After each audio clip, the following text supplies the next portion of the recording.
بسم اللہ الرحمن الرحیم۔ السلام علیکم ناظرین، پروگرام دین و دانش کے ساتھ منظور الحسن آپ کی خدمت میں حاضر ہے۔ یہ پروگرام رمضان المبارک کی مناسبت سے ترتیب دیا گیا ہے۔ اس میں ہم عبادات پر گفتگو کریں گے۔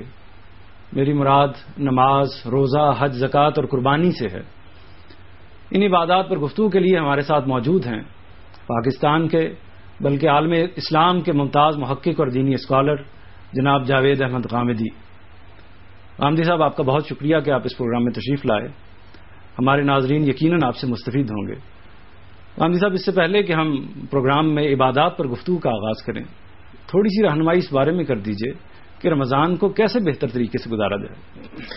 رمضان اللہ تعالیٰ کا منتخب کردہ مہینہ ہے، اور اس مہینے کا انتخاب اس لیے کیا گیا ہے کہ اس میں بندے اپنے پروردگار کے ساتھ اپنے تعلق کی تجدید کر لیں، اس تعلق کو تازہ کر لیں۔ اللہ تعالیٰ کو جب انسان دریافت کر لیتا ہے اور اس کی صحیح پہچان پیدا کر لیتا ہے، صحیح معرفت حاصل کر لیتا ہے، تو اس کا ایک لازمی نتیجہ یہ نکلتا ہے کہ وہ اپنے پروردگار کے ساتھ متعلق ہونا چاہتا ہے۔ بندے کی یہ خواہش ہے جو مختلف عبادات کی صورت اختیار کرتی رہی ہے۔ یہ چیز جس طرح اللہ تعالیٰ کے نازل کردہ الہامی مذاہب میں موجود ہے، بالکل اسی طریقے سے دوسرے مذاہب میں بھی موجود ہے۔ اللہ تعالیٰ نے انسان کی رہنمائی فرمائی کہ وہ اس تعلق کو اللہ کے بتائے ہوئے طریقے کے مطابق استوار کرے۔ چنانچہ اس کی ایک صورت روزہ ہمیشہ سے رہا ہے۔ رمضان کا مہینہ اسی کے لیے خاص کیا گیا ہے۔ رمضان کے مہینے میں اگر آدمی یہ طے کر لے کہ مجھے اپنے آپ کو بیدار کرنا ہے، مجھ پر اگر کوئی غفلت اس سے پہلے طاری رہی ہے تو مجھے اس غفلت کو دور کرنا ہے، اور مجھے یہ کوشش کرنی ہے کہ میں اپنے پروردگار کے ساتھ اپنے تعلق کو اس طرح بہتر بنا لوں کہ وہ میری باقی زندگی پر بھی اثر انداز ہونا شروع ہو جائے، تو پھر رمضان کا مہینہ اس کے لیے ایک 720 گھنٹے کی کم و بیش تربیت کا بن جاتا ہے، شب و روز کی تربیت کا بن جاتا ہے۔ جس طریقے سے انسان کو اس کی ضرورت ہوتی ہے کہ وہ اپنے آپ کو ریفریش کرتا رہے، بالکل اسی طریقے سے رمضان المبارک کا مہینہ بھی اس کے لیے اس اہتمام کا ایک موقع پیدا کر دیتا ہے۔ ہر سال یہ مہینہ آتا ہے، آنے سے پہلے ہی لوگ اس کے لیے ذہنی طور پر تیار ہو جاتے ہیں۔ ایک نفسیاتی کیفیت بھی لوگوں کی ایسی ہو جاتی ہے کہ یہ مہینہ ہے جس میں ہم نے عبادت کرنی ہے، ہم نے روزے رکھنے ہیں، ہم نے نماز پڑھنی ہے، ہم نے اپنے پروردگار کے دین کو سمجھنا ہے، اس کی معرفت پیدا کرنی ہے، اس کی کتاب سے اپنے تعلق کو استوار کرنا ہے۔ تو یہ ساری چیزیں گویا انسان کی نفسیات میں آپ سے آپ بیدار ہونا شروع ہو جاتی ہیں۔ پھر رمضان کے مہینے میں گرد و پیش کا ماحول بھی اس میں مدد کرتا ہے، اور نتیجہ اس کا یہ نکلتا ہے کہ ایک ایسی صورتحال پیدا ہو جاتی ہے کہ گویا تقوی کی ایک بہار آ جاتی ہے، اور انسان یہ محسوس کرتا ہے کہ اس کے لیے یہ ایک ایسا موسم آ گیا ہے جس میں وہ اپنے دل و دماغ کو تر و تازہ کر سکتا ہے۔ یعنی لیکن ہمارے ہاں عام طور پر جس طرح کہ اب رمضان شروع ہو چکا ہوا ہے اور لوگ لذتوں کے لیے، چٹخاروں کے لیے اور اس طرح کی کھانوں کی خاص ترکیبیں بن رہی ہیں، زیادہ تر رجحان اس طرف کیوں ہونے لگ گیا ہے؟ یہ بھی اصل میں انسان کی فطرت ہے۔ دیکھیے، بات یہ ہے کہ جس وقت کوئی چیز ایک رسم کی صورت اختیار کر لیتی ہے تو انسان یہ چاہتا ہے کہ وہ اپنی دنیاوی خواہشات کو اس کا حصہ بنا دے۔ انسان کے اندر تفریح کا مادہ بھی فطری طور پر رکھا گیا ہے، جو اس کی جبلتیں ہیں وہ بھی اندر سے زور کرتی ہیں، تو فطری طور پر یہ چیزیں پیدا ہو جاتی ہیں۔ لیکن ایک بندہ اگر کسی چیز کی حقیقت کو سمجھتا ہو، وہ یہ جانتا ہو کہ مجھے رمضان کا مہینہ کس لیے دیا گیا ہے، اللہ تعالیٰ نے یہ مہینہ کیوں مقرر کیا ہے، تو پھر وہ اپنے آپ کو ان خواہشات کے پیچھے لگانے کی بجائے اس اصل بات کو حاصل کرنے کی جدوجہد میں لگاتا ہے جس کے لیے رمضان کا مہینہ مقرر کیا گیا ہے۔ تو ہمیں یہ چاہیے کہ جیسے یہ مہینہ آئے، اپنے آپ کو ایک مرتبہ پھر بیدار کر کے، متنبع کر کے یہ بتائیں کہ یہ مہینہ اصل میں لذتیں حاصل کرنے کا مہینہ نہیں ہے، یہ تقریبات منعقد کرنے کا مہینہ نہیں ہے، یہ اس طرح کے کھانے پکا کر اور اس طرح کی محافل منعقد کر کے اپنے آپ کو تفریحات کی نظر کر دینے کا مہینہ نہیں ہے، بلکہ یہ اپنے پروردگار کے ساتھ تعلق کو استوار کرنے کا مہینہ ہے۔ تو انسان کا معاملہ یہ ہے کہ جب وہ اپنے اندر کچھ فطری، کچھ جبلی رجحانات محسوس کرتا ہے تو پھر ان کو قاعدے میں لانے کے لیے اس کو محنت کرنا پڑتی ہے۔ انسان کے ساتھ بنیادی جو چیز ہے وہ یہی سمجھ لینی چاہیے کہ وہ اپنے آپ کو اگر ایک مرتبہ بیدار کر لے اور اپنے آپ کو ایک ایسے مقام پر کھڑا کر لے کہ نہیں، مجھے اپنی جبلتوں کا غلام نہیں بننا، مجھے اپنی فطرت کو صحیح جگہ پر رکھنا ہے، میرے اندر جو مختلف خواہشات اور رغبات ہیں مجھے انہیں کنٹرول کرنا ہے، ان کو قاعدے اور ضابطے میں لانا ہے، تو انسان اس میں کامیاب ہو جاتا ہے۔ تو ہر انسان کو یہ سمجھ لینا چاہیے کہ جب رمضان کا مہینہ آتا ہے تو اس کا مقصد کیا ہے۔ یہ مہینہ کیوں مقرر کیا گیا ہے، اس مہینے میں اللہ تعالیٰ کے پیش نظر کیا ہے، مذہب میں اس کو اہمیت کیوں دی گئی ہے، اس میں اس کے لیے کیا چیز ہے جو اللہ تعالیٰ نے پسند فرمائی ہے، کیا چیز ہے جو ناپسند فرمائی ہے. تو جب انسان اس جگہ پر اپنے آپ کو بیدار کر لیتا ہے تو یہ بیداری اصل میں پھر اس تعلق کو بھی صحیح طریقے سے استوار کرنے کا باعث بن جاتی ہے، اور جن چیزوں کی طرف آپ نے اشارہ کیا ہے وہ بھی انسان کے روزے کو خراب کرنے کا باعث نہیں بنتی. یعنی اللہ تعالیٰ کے ساتھ تعلق کو بیدار کرنا چاہیے اس مہینے میں.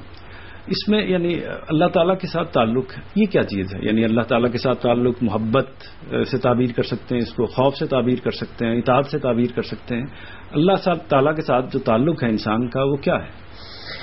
انسان کی دریافت جب اس مقام پر پہنچتی ہے کہ اس کائنات کا ایک پروردگار ہے، وہ میرا خالق ہے، اس پوری کائنات کا خالق ہے، اور اس کی حیثیت سے اس نے مجھے وجود بخشا ہے. میرا اس کے ساتھ یہ تعلق بھی آپ سے آپ استوار ہو گیا ہے کہ ایک دن اس کی خدائی کو میرے سامنے نمودار ہو جانا ہے. اس وقت تو مجھے غیب میں ڈال دیا گیا ہے، لیکن وہ وقت قریب آنے والا ہے کہ میں اس کے حضور میں پیش ہوں گا. اللہ تعالیٰ کے ساتھ جب انسان کے اس احساس کو ایک شعوری کیفیت حاصل ہوتی ہے تو اس کا ایک لازمی نتیجہ یہ نکلتا ہے کہ وہ بیداری محسوس کرنے لگ جاتا ہے. یعنی اسے یہ محسوس ہوتا ہے کہ نہیں، مجھے اب اپنے پروردگار کو پہچاننا ہے، اس کی معرفت حاصل کرنی ہے، مجھے اپنے پروردگار کی صفات کا شعور حاصل کرنا ہے، اس کے سنن کا شعور حاصل کرنا ہے. تو جب تک یہ صحیح معرفت کی طرف بیداری نہیں ہوتی، تعلق بھی ٹھیک طرح سے استوار نہیں ہوتا. اب یہ دیکھ کہ اس تعلق کی نوعیت کیا ہے. دیکھیے، بات یہ ہے کہ اس دنیا کے اندر یہ تعلقات ہیں جو ہمارے اخلاقی وجود کی تشکیل کرتے ہیں. ماں کو میں پہچانتا ہوں، باپ کو پہچانتا ہوں، بہن بھائیوں کو پہچانتا ہوں، میں اپنے معاشرے کے ساتھ ایک تعلق محسوس کرتا ہوں، پڑوسیوں سے ایک تعلق محسوس کرتا ہوں. میرے یہ تعلقات معاشی بھی ہوتے ہیں، سیاسی بھی ہوتے ہیں، سماجی بھی ہوتے ہیں. جب میں اپنے پروردگار کو پہچان لیتا ہوں، اس کی معرفت حاصل کرتا ہوں، تو اس میں بھی دیکھنا چاہیے کہ میرے تعلق کی کیا کیا نوعیتیں ہو سکتی ہیں. تو اگر آپ جائزہ لیں اس کے اندر اتر کر تو آپ کو یہ معلوم ہوگا کہ میرا تعلق میرے پروردگار کے ساتھ ایک تو پرستش کا ہو سکتا ہے. یعنی جب میں نے پہچان لیا کہ وہ ایک صاحب عظمت ہستی ہے، اس کی صفات غیر معمولی ہے، اس نے مجھے وجود بخشا ہے، وہ میرا خالق ہے، وہ اس پوری کائنات کا خالق ہے. کائنات بھی جب میرے سامنے اپنی ساری وسعتوں کے ساتھ نمودار ہو جاتی ہے اور میرا اپنا وجود بھی مجھ پر نمایاں ہو جاتا ہے، تو جو تعلق فطری طور پر پیدا ہوتا ہے وہ پرستش کا تعلق ہے. پرستش کا مطلب کیا ہے؟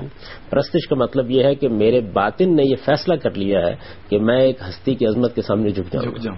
میرا یہ جھکاؤ، میرا یہ خضوع، میرا یہ تذلل، میرا اپنے پروردگار کے سامنے اپنے آپ کو ڈال دینا، یہ ایک داخلی کیفیت ہے جو میرے اندر پیدا ہوتی ہے. ظاہر ہے کہ ہر داخلی کیفیت انسان کا معاملہ یہ ہے کہ وہ ظہور کے کچھ نہ کچھ اسالیب اختیار کر لیتی ہے. تو یہ جو میری داخلی کیفیت ہے کہ میں اپنے مالک کے سامنے جھک گیا ہوں، میں نے اس کی عظمت کو مان لیا ہے، میں اس کی عظمت کا اعتراف کرنے کے لیے تیار ہو گیا ہوں، میرا دل اس کے سامنے جھک گیا، میری کمر بھی چاہتی ہے کہ اس کے سامنے خم ہو جائے. تو یہی داخلی کیفیت ہے جو پرستش کے مظاہر کی صورت اختیار کر لیتی ہے. یہ میرے اندر کا ظہور ہے جو سامنے آ جاتا ہے. تو ایک تعلق پرستش کا ہے. دوسری چیز یہ ہے کہ جب میں کسی اتنی بڑی صاحب عظمت ہستی کو اپنا پروردگار مانتا ہوں اور میں نے اس کے ساتھ یہ تعلق استوار کر لیا ہے کہ میرا دل اس کے سامنے جھکا ہوا ہے، میرا وجود اس کے سامنے جھکا ہوا ہے، تو یہ ہو نہیں سکتا کہ کسی موقع پر وہ مجھ سے کچھ چاہے تو میں اس کی بات نہ مانوں. محبت کا تعلق ہے، محبت کے تعلق سے ہم سب واقف ہیں. جب کسی کو کسی کے ساتھ محبت ہو جاتی ہے تو یہ تعلق اگرچہ اپنے اظہار کے بنیادی اسالیب تو وہی رکھتا ہے کہ جو محبت کے اظہار کے اسالیب ہوا کرتے ہیں، لیکن اس کا ایک لازمی نتیجہ یہ نکلتا ہے کہ آدمی محبوب کی ہر خواہش کو پورا کرنے کے لیے تیار ہو جاتا ہے. یعنی اس کی پھر یہ آرزو ہوتی ہے کہ اس کو کوئی بات کہی جائے اور وہ مانے، اس سے کوئی تقاضا کیا جائے اور وہ پورا کرے، اس سے کوئی چیز طلب کی جائے اور اس کا جواب دے، یہ اس کا فطری تقاضا ہے. تو پرستش کے ساتھ جو دوسرا تعلق خدا کے ساتھ پیدا ہو جاتا ہے وہ اس کی اطاعت کا تعلق ہے. یعنی اطاعت جو ہے وہ اصل میں محبت کے تعلق سے پھوٹی ہوئی ہے، آپ سے آپ نکلے گی. یہ اس میں خود بخود شامل ہو جاتی ہے. اللہ تعالیٰ کے ساتھ اس کی عظمت کا اعتراف کرنے کے بعد میرا اصلی تعلق تو پرستشی کا پیدا ہوتا ہے. یعنی میں اس کی پوجا کرنے کے لیے، اس کے سامنے جھک جانے کے لیے، اس کے سامنے اپنے آپ کو ڈال دینے کے لیے تیار ہو جاتا ہوں. لیکن یہ صورتحال میری عملی زندگی سے متعلق ہوگی. یعنی کسی نہ کسی موقع کے اوپر خدا مجھ سے کچھ چاہے گا بھی، اگر نہیں چاہے گا تو یہ دوسرا تعلق ظہور پذیر نہیں ہوگا. لیکن اگر آپ دیکھیں تو بالقوہ یہ تعلق ہر وقت ہر محبوب کے لیے موجود ہوتا ہے، ہر صاحب عظمت ہستی کے لیے موجود ہوتا ہے. ہو سکتا ہے کہ ساری زندگی باپ کوئی حکم نہ دے، ممکن ہے کہ ماں ساری زندگی کسی چیز کا تقاضا نہ کرے، لیکن باپ کے ساتھ جو میرا تعلق استوار ہوتا ہے وہ باپ کی بڑائی کو تسلیم کر کے اپنے آپ کو اس کے بیٹے کی حیثیت میں رکھنے سے پیدا ہوتا ہے۔ ماں کی ممتا کا معاملہ بھی بالکل یہی ہے، اگرچہ اس کا احساس اور شعور تو ایک محبت کے جذبے کی تعبیر ہے، لیکن ماں کے ساتھ میرا یہ تعلق بھی ہر وقت آپ سے اپنے وجود سے تقاضا کر رہا ہوتا ہے کہ اگر ماں کچھ چاہے گی تو میں اس کو پورا کر دوں گا۔ تو اطاعت اصل میں محبت کے، پرستش کے، اعتراف عظمت کے ہر تصور کے اندر چھپی ہوئی ہوتی ہے، یہ خود بخود نکل کر باہر آ جاتی ہے۔ تو چنانچہ دوسرا تعلق یہ ہے، اور تیسرا تعلق بھی اس سے فطری طور پر پیدا ہوتا ہے، اور وہ یہ کہ جب میں یہ مان لیتا ہوں کہ کوئی میرا پروردگار ہے، بڑی صاحب عظمت ہستی ہے، اس نے مجھے وجود بخشا ہے، وہ میرا منعم حقیقی ہے، یہ جو کچھ مجھے حاصل ہے یہ اسی کا دیا ہوا ہے، تو یہ ہو نہیں سکتا کہ اس کا کوئی معاملہ ہو اور میرے اندر اس کے لیے حمیت نہ پیدا ہو جائے، صحیح، میں اس کی حمایت کرنے کے لیے تیار نہ ہو جاؤں۔ محبوب کے تعلق کی تعبیر سے، یہ میں تشبیہ محض اس لیے دے رہا ہوں کہ بات سمجھائی جا سکے، اس کو سمجھا جا سکتا ہے۔ محبوب کے ساتھ ہمارا تعلق محبت کا تعلق ہے، یہ تعلق فطرت سے پیدا ہوتا ہے، اس کے پیچھے میرے جذبات بھی ہیں، اس کے پیچھے میرے احساسات بھی ہیں، یہ ساری چیزیں پیچھے موجود ہوتی ہیں۔ یہ تعلق آپ سے آپ یہ چیز پیدا کرتا ہے کہ اگر محبوب مجھ سے کچھ چاہے گا تو میں اس کو پورا کرنے کے لیے تیار ہو جاؤں گا، اور اگر محبوب کی طرف کوئی میلی آنکھ سے دیکھے گا تو میں اپنی جان دینے کے لیے تیار ہو جاؤں گا۔ یعنی یہ جو فدا ہو جانا ہے، اپنے آپ کو قربان کر دینا ہے، اپنے آپ کو کسی موقع کے اوپر دشمنوں کے سامنے پیش کر دینا ہے کہ میں اپنے محبوب پر آنچ نہیں آنے دوں گا، یہ تینوں چیزیں در حقیقت آپ سے آپ پیدا ہو جاتی ہیں۔ تو اللہ تعالیٰ کی عظمت کے اعتراف کے بعد بھی پہلا ظہور تو پرستشی کا ہوتا ہے، لیکن یہ آپ سے آپ اطاعت کو شامل ہو جاتا ہے، اور اس کے لازمی نتیجے کے طور پر حمیت اور حمایت کے جذبات بھی پیدا ہو جاتے ہیں۔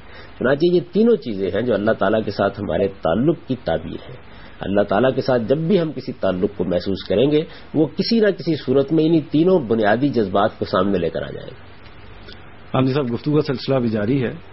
ناظرین، وقت ہوا ایک بریک کا، بریک کے بعد ہم دوبارہ پروگرام میں حاضر ہوتے ہیں۔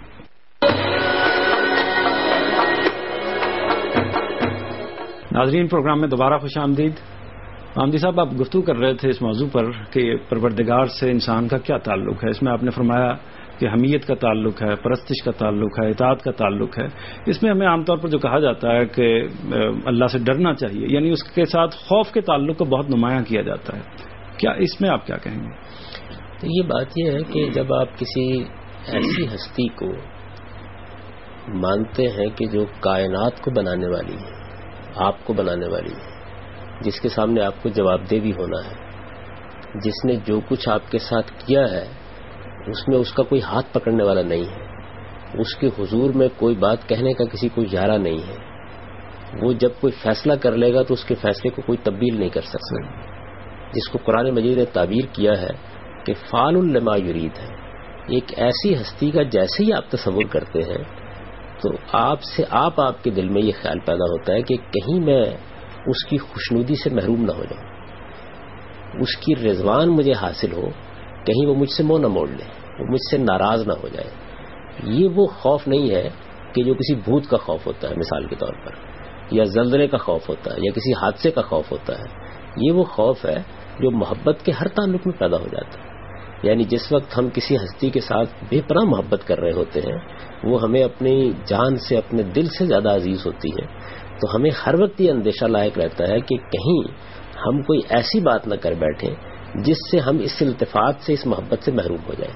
تو محبت سے محرومی کا احساس ہے جو خوف میں تبدیل ہو جاتا ہے۔ پھر ظاہر بات ہے کہ جب یہ بات بھی ہمیں انبیاء علیہ السلام کے ذریعے سے بتا دی گئی ہے کہ ہم یہاں امتحان کے لیے بھیجے گئے ہیں، ہمارا پروردگار یہ دیکھ رہا ہے کہ کون اس امتحان میں پورا اترتا ہے اور کون اس امتحان میں ناکام رہتا ہے، تو امتحان میں ناکامی کا خوف تو ہر طالب علم کو ہوتا ہے، کیونکہ اس کے کچھ نتائج ہیں جو نکلنے والے ہیں، وہ نتائج بھی بیان کر دیے گئے۔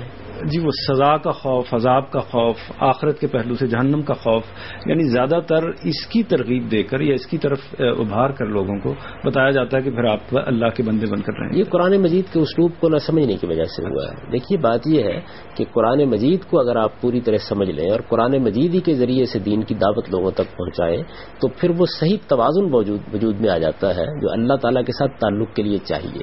قرآن مجید کیا کرتا ہے؟ وہ پہلے اللہ تعالیٰ کی صفات کا آپ کو تصور دیتا کرتا ہے، پھر اللہ تعالیٰ کی کائنات سے متعارف کراتا ہے، پھر اس پوری کائنات میں اللہ تعالیٰ کی نعمتوں کی طرف آپ کو متوجہ کرتا ہے۔ اللہ تعالیٰ نے جس پہلو سے اس کائنات میں اپنی قوت، اپنی طاقت، اپنے علم اور اپنی حکمت کو ظہور بخشا ہے، اس کی جانب آپ کو متوجہ کرتا ہے۔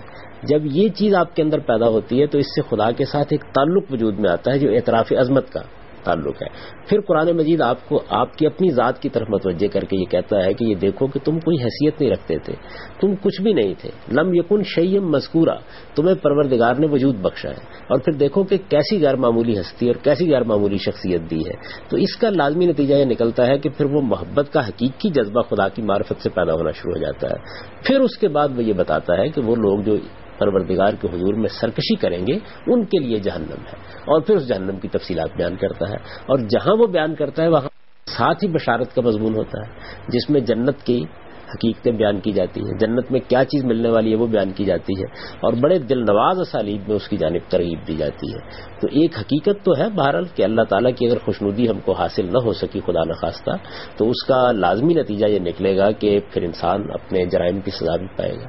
تو سزا کا خوف تو ہوتا ہے، اس میں کوئی شک نہیں ہے، اور یہ اس وجہ سے ہوتا ہے کہ جس امتحان میں ہم ڈالے گئے ہیں وہاں قدم قدم پر ہم سے غلطی کا امکان ہے، ہمارے پاؤں پھسل سکتے ہیں۔ یہ قرآن مجید نے ایک حقیقت کو بیان ضرور کر دیا ہے۔ لوگ اصل میں کیا کرتے ہیں کہ وہ پوری بات کو اس کے اصل فلسفے اور اس کی اصل حکمت سے متعلق کر کے لوگوں تک پہنچانے کی بجائے اس آخری نتیجے سے اس کو بیان کرنا شروع کر دیتے ہیں۔ لیکن جب قرآن خود بیان کرتا ہے تو آپ یہ دیکھیے کہ اس کے اندر تو ہمیشہ یہ ہوتا ہے کہ پہلے خدا کی معرفت دی جائے گی، اس کی صفات کا شعور پیدا کیا جائے گا، اس کے علم اور حکمت کی گونا گونی کی طرف انسان کو متوجہ کیا جائے گا، کائنات کے اندر جس طریقے سے اس علم و حکمت کا ظہور ہوا ہے اس کی جانب متوجہ کیا جائے گا۔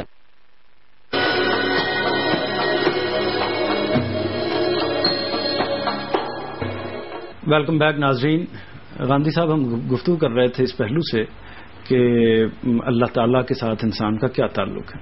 اس میں تھوڑا سا اس زاویے سے بھی جیسے کہ ابھی آپ نے فرمایا کہ اللہ تعالیٰ انسانوں پر ان کی حیثیت سے زیادہ بوجھ نہیں ڈالتا جن کی ان کی حیثیت ہوتی ہے، تو اس میں جس طرح کہ ہم دیکھتے ہیں کہ ابھی پچھلے دنوں خبر آئی کہ بچیوں کو زندہ درگور کر دیا گیا، یہ المناک واقعہ اس زمانے میں دیکھنا پڑا، تو اسی طرح دہشت گردی ہوتی ہے، سڑکوں پر چلتے ہوئے لوگ بے گناہ مارے جاتے ہیں، تو ایک طرح سے گھر کے گھر تباہ ہو جاتے ہیں، واحد کفیل ہوتا ہے بندہ اور وہ ختم کر دیا جاتا ہے۔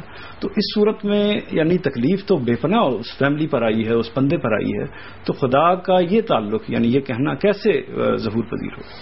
دیکھیے، یہ جو بات قرآن مجید نے فرمائی ہے کہ اللہ تعالیٰ بندوں پر ان کی طاقت سے زیادہ بوجھ نہیں ڈالتا، اس کا تعلق خدا کے احکام اور اس کی شریعت سے ہے۔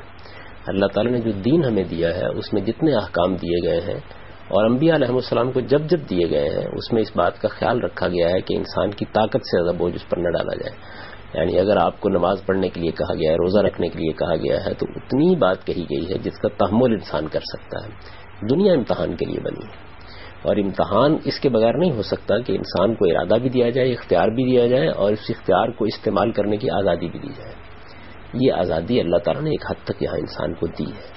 اگر اس آزادی کو چھین دیا جائے تو اس کا نتیجہ یہ نکلے گا کہ پھر امتحان نہیں برپا کیا جا سکے گا۔ یہ اس آزادی کا نتیجہ ہے، اور اختیار دینے کے نتیجے میں اختیار کے سوء استعمال کا، اختیار کے غلط استعمال کا نتیجہ ہے، جس میں ظلم بھی ہوتا ہے، عدوان بھی ہوتا ہے۔ اس کو سمجھنے کے لیے ضروری ہے کہ آپ آخرت کے ساتھ ملا کر دنیا کو سمجھیں۔ یعنی اگر کوئی بچہ اپنی ماں کے رویے کو اس موقع پر دیکھے جب وہ سردی کے موسم میں اور سخت سردی کے موسم میں اس کو اٹھا کر اسکول بھیج رہی ہوتی ہے، یا اس کی تربیت کے لیے اور اس کے مستقبل کو سامنے رکھ کر کبھی اس کے کان بھی گرم کر رہی ہوتی ہے، کبھی اس کو تنبیہ بھی کر رہی ہوتی ہے، اس کی خواہشات کو پورا کرنے سے انکار بھی کر رہی ہوتی ہے، تو آپ ماں کی شفقت کو نہیں سمجھ سکتے۔ آپ بچے کے مستقبل کو ملا کر دیکھیں گے تو پھر آپ کی سمجھ میں یہ بات آ جائے گی کہ اس وقت جو صورتحال درپیش ہے یہ در حقیقت ایک بہت بڑے نتیجے کے ساتھ متعلق ہو رہی ہے۔ آخرت کے ساتھ زندگی ختم ہو گئی جی، یعنی وہ اس کے پاس تو نیک اعمال کرنے کا، آگے بڑھنے کا موقع ہی باقی نہیں رہا۔ دیکھیے، بات یہ ہے کہ نیک اعمال کرنے یا آگے بڑھنے کے لیے جتنی مہلت اللہ تعالیٰ نے اس کو دینی تھی اس کے لحاظ سے اس کا امتحان بھی کرے گا، اس کے لحاظ سے اس کو وہ جنت کی نعمتیں بھی عطا فرمائے گا۔ اور مظلوم ہونے کی وجہ سے معلوم نہیں کتنی نیکیاں ہیں جو آپ سے اس کے نامہ اعمال میں درج ہو جائیں گی۔ یعنی کسی آدمی کے اوپر ظلم ہوا اس نے اس موقع کے اوپر صبر سے کام لیا، جزا فضا نہیں کی، اپنے پروردگاری سے متعلق رہا، یہ بجائے خود ایک بہت بڑا عمل ہے. اور بعض اوقات اس طرح کا عمل، ایک لمحے کا عمل، یہ صدیوں کی ریاضت پر بھاری ہو جاتا ہے. اللہ تعالیٰ کے ہاں معاملات اس طرح نہیں ناپے جاتے جس طرح ہم چیزوں کو ناپتے ہیں، بلکہ ان کی کیفیت کے لحاظ سے ان کو دیکھا جاتا ہے. تو اگر کسی آدمی نے 2 گھڑی میں کوئی ایسا کام کیا ہے کہ جس کام کے نتائج بڑے غیر معمولی ہیں، جس کے پیچھے نیت بڑی خالص تھی، جس میں جذبہ بڑا محدود تھا، ممکن ہے کہ اس کا نتیجہ اس کے لیے بعض اوقات آپ کے صدیوں کے کسی کام کے برابر نکل آئے. اور یہ بھی ممکن ہے کہ ایک آدمی مظلوم تھا، اس کے اوپر ستم ہوا، اس نے صبر کیا، اس نے جزا فضا سے کام نہیں لیا، اور جب وہ اللہ تعالیٰ کے حضور میں وہاں حاضر ہو تو وہاں اس کے لیے وہ نتیجہ نکلے کہ جو نتیجہ یہاں پر اگر کوئی آدمی 100 سال بھی جیتا رہے تو ہو سکتا ہے کہ اس کی عبادت اور ریاضت کو اس کا نہ مل سکے.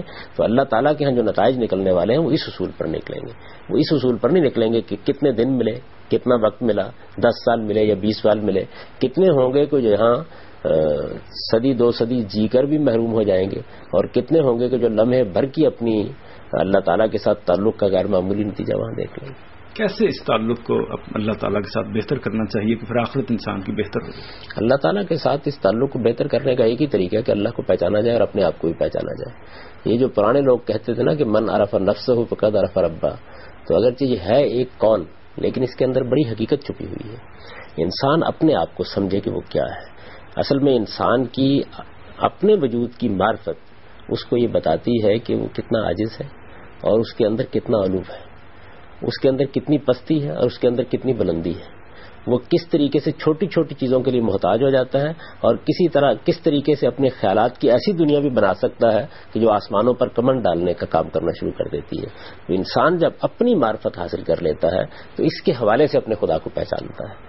خدا کی معرفت بھی جب اس کو حاصل ہو جاتی ہے تو تعلق آپ سے اب درست ہونا شروع ہو جاتا ہے. صحیح علم سے صحیح تعلق پیدا ہوتا ہے. میں نے اگر اپنی ماں کو پہچان لیا ہے، آپ نے کبھی بچے کو دیکھا ہوگا جب تک وہ شعور کی عمر کو نہیں پہنچتا تو اس کا ماں سے تعلق بھی احتیاج کا تعلق ہوتا ہے، ضرورت کا تعلق ہوتا ہے. بچوں کی تربیت جن لوگوں نے بھی کبھی کی ہے ان کے قریب رہ کر وہ بہت اچھی طرح جانتے ہیں کہ جب تک وہ شعور کی عمر کو نہیں پہنچتے اس وقت تک جو ان کی خواہشات کو زیادہ سے زیادہ پورا کر دے اس سے زیادہ متعلق ہوتے چلے جاتے ہیں. لیکن جس وقت یہ شعور پختہ ہوتا ہے تو اب وہ جانتے ہیں کہ ماں کیا ہے، اب جانتے ہیں باپ کیا ہے، اب یہ جانتے ہیں کہ رشتے کیا ہیں، تعلقات کیا ہیں. یہی شعور ہے جو خدا کے ساتھ تعلق میں بھی بڑی ریاضت سے پختہ کرنا چاہیے. یہ ریاضت انسان کیسے کرتا ہے؟ خدا کی معرفت حاصل کر کے. خدا کی معرفت حاصل ہوتی ہے اس کی صفات کو سمجھ کر، اپنے ساتھ اس کے تعلق کو سمجھ کر اور اپنے آپ کو پہچان کے. لیکن اس ریاضت کی ضرورت کیوں پیش آتی ہے؟ یعنی یہ بڑا زبردست تعلق ہے، اس کا انسان کا خالق ہے، مالک ہے، اس نے اس کو پیدا کیا ہے، تو اس ریاضت کی یعنی اس پہچان کرانے کی ضرورت کیوں پیش آتی ہے؟ غافل انسان کیوں ہو جاتا ہے؟ میں دوسرے لفظوں میں اگر کہوں تو اس کی وجہ یہ ہے کہ انسان کی شخصیت کو دیکھنا چاہیے نا، اس کو تجزیہ کر کے. انسان کا معاملہ یہ نہیں ہے کہ اس کو ایک خاص طرح کا وجود دے کر اس کو اس کی جبلت بنا کے محدود کر دیا گیا ہے. یعنی آپ جانوروں کو دیکھیں، وہ چونکہ اپنی جبلت کے پابند ہوتے ہیں تو اس وجہ سے وہ جس دائرے میں ان کو پیدا کر دیا جاتا ہے اس سے کبھی انحراف نہیں کرتے. انسان کے اندر جذبات بھی ہیں، خواہشات بھی ہیں، رغبتیں بھی ہیں، دنیا کے ساتھ اس کا تعلق بھی ہے، ارادہ اور اختیار بھی ہے، اس کو عقل بھی دی گئی ہے. اس وجہ سے تمام جتنے دوسرے معاملات ہیں ان سب میں وہ ریاضت کرتا ہے. آپ تعلیم کس لیے دیتے ہیں؟ تہذیب کس لیے سکھاتے ہیں؟ بچے کی تربیت کیوں کرتے ہیں؟ پھر تو ہمیں کچھ بھی نہیں کرنا چاہیے. جس کو خدا نے آئنسٹائن پیدا کیا وہ آپ سے اب بن جائے، جس کو نیوٹن پیدا کیا آپ سے اب بن جائے، جس کو غالب و اقبال پیدا کیا وہ بھی آپ سے اب بن جائے. آپ تعلیم سے، تربیت سے گزارتے ہیں، اس کا نتیجہ یہ نکلتا ہے کہ انسان کے اندر جو چھپی ہوئی صلاحیت ہے وہ نمایاں ہو کر سامنے آ جاتی ہے. یہی معاملہ ہر تعلق میں کرنا پڑتا ہے. ماں کا تعلق بھی انہی مراحل سے گزرنے کے بعد پیدا ہوتا، استوار ہوتا اور محکم ہوتا ہے. تو خدا کے ساتھ تعلق کے لیے بھی کرنے کی ضرورت ہوتی ہے کہ انسان کو بتایا جائے کہ جن خواہشات میں، جن رغبات میں تم زندگی بسر کر رہے ہو اس کے پیچھے ایک بہت بڑی حقیقت بھی ہے، اور وہ حقیقت ایک عقلی حقیقت ہے. تمہیں اس کو بھی دریافت کرنا ہے، اور جب تم اس حقیقت کو دریافت کر لو گے تو اس سے بھی کچھ تقاضے پیدا ہوں گے. ان تقاضوں کا بھی تمہیں شعور پیدا کرنا چاہیے. رامدی صاحب، آپ کا بہت شکریہ کہ آپ پروگرام میں تشریف لائے. یہ سلسلہ انشاءاللہ اسی طریقے سے جاری رہے گا. ناظرین، پروگرام کا وقت اب ختم ہو رہا ہے. اپنے میزبان منظور الحسن کو اجازت دیجیے. خدا حافظ.